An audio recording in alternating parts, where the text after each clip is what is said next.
Garter stitch is created by rows of alternating purl bumps. The purl bumps represent frowns, like this bump, and smiles, like this bump.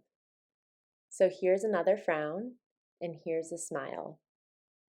Another frown, and then slightly below is a smile. We will weave our ends in across a row of purl bumps through the frowns and smiles. Thread your embroidery needle with your end. I'm using a contrast color so it's easier to follow along. And then find the nearest row of purl bumps. We are going to weave in our end along this row of purl bumps, bringing our end up the frowns and down the smiles. So here's the nearest frown, and I'll bring my needle up through the frown, and I'll pull my end all the way through. Then I'll find the nearest smile. This could be on the left or right of the frown. And I'll bring my end down through the smile and pull my end all the way through. Then I'll find the nearest frown, which in this case is to the left of my smile, and I'll bring my end up through the frown. Then I'll find the nearest smile, which is to the left of the frown, and I'll bring my end down through that smile. I'll continue weaving my end up through the frowns and down through the smiles until I've woven it through at least 6 purl bumps. Once I'm finished, I will trim my end and make sure to leave about 1/4 inch of yarn. Then I'll stretch my fabric a bit to help the end settle in, and if there's any leftover end poking out, I'll trim that. There are a few different places within your project where you'll have to weave in ends, so watch the next few video clips for some tips and tricks on how to handle those.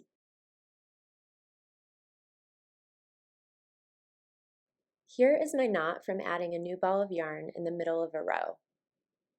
So I'm going to carefully untie the knot. Then I'll separate the two ends, and as you can see, there's a hole between them. To make sure there's not a hole in my project, I'll crisscross my ends like this.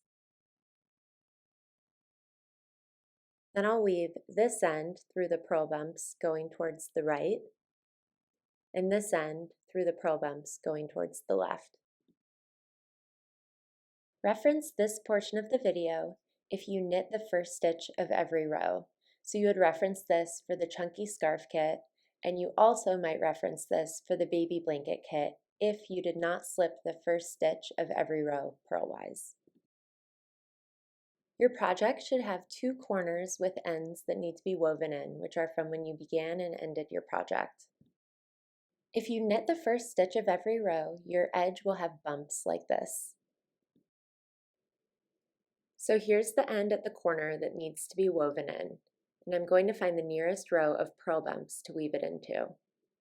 This row starts with a frown, which looks kind of weird because it's at the very edge of the project, and then is followed by a smile right here. I want to bring my end seamlessly up to the first frown to weave it into. So I'm going to bring it up through the edging of my project, right through this loop, so that it's kind of hidden. So I'll bring it through like this. And then now I can weave right up through that first frown.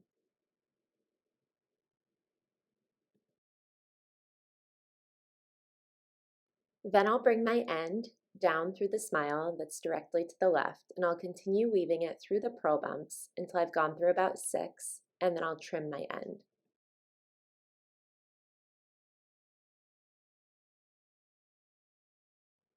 In this example, I added a new ball of yarn at the beginning of a row, so my ends are at the edge of my project.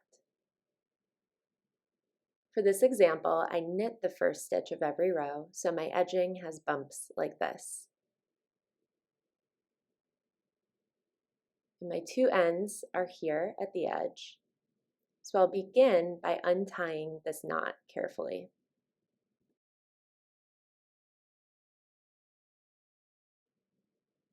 Then I'll separate my ends carefully. And if I look closely at the edging of my project, I can see that one end comes out on one side of my fabric. So the sun comes out on the side facing me. And the other end comes out on the other side of the fabric that's facing away from me. The trick in this situation is to flip-flop the ends and weave them in on their opposite sides of the fabric.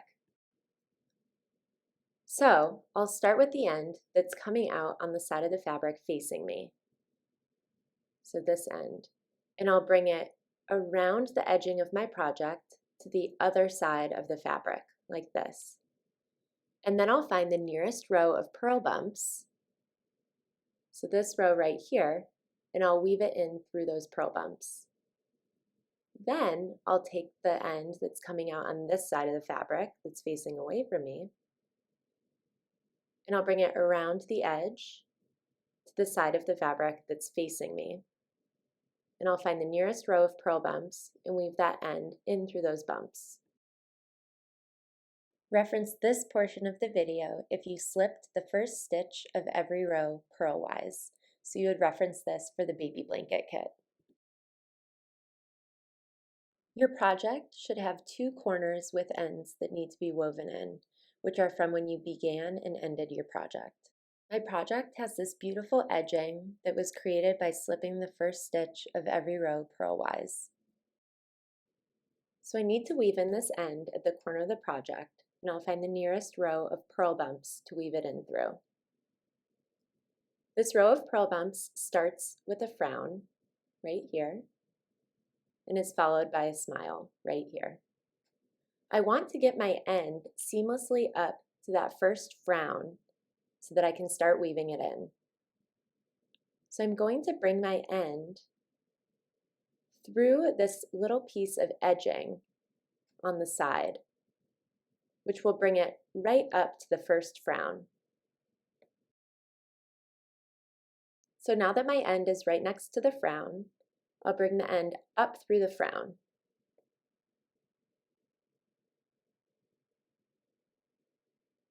And I'll pull my end all the way through, and then I'll bring it down through the smile that's to the left of that frown. I'll continue weaving through the purl bumps until I've woven through about 6 bumps, and then I'll trim my end.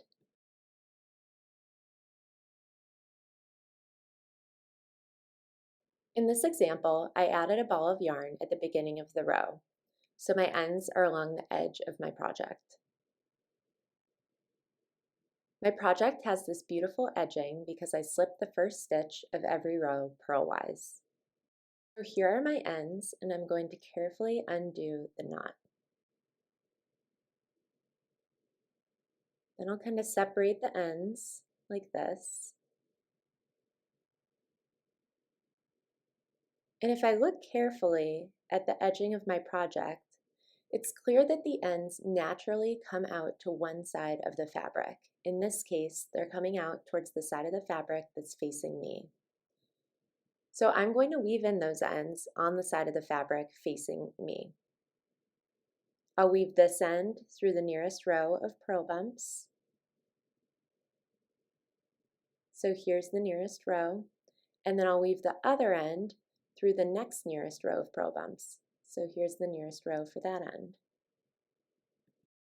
If you were to weave in these ends on the other side of the fabric, you'd have to bring them around your beautiful edging, which would make it look very weird. So it should be obvious to you which side of the fabric to weave your ends in on. So in this case, again, it's the side of the fabric facing me.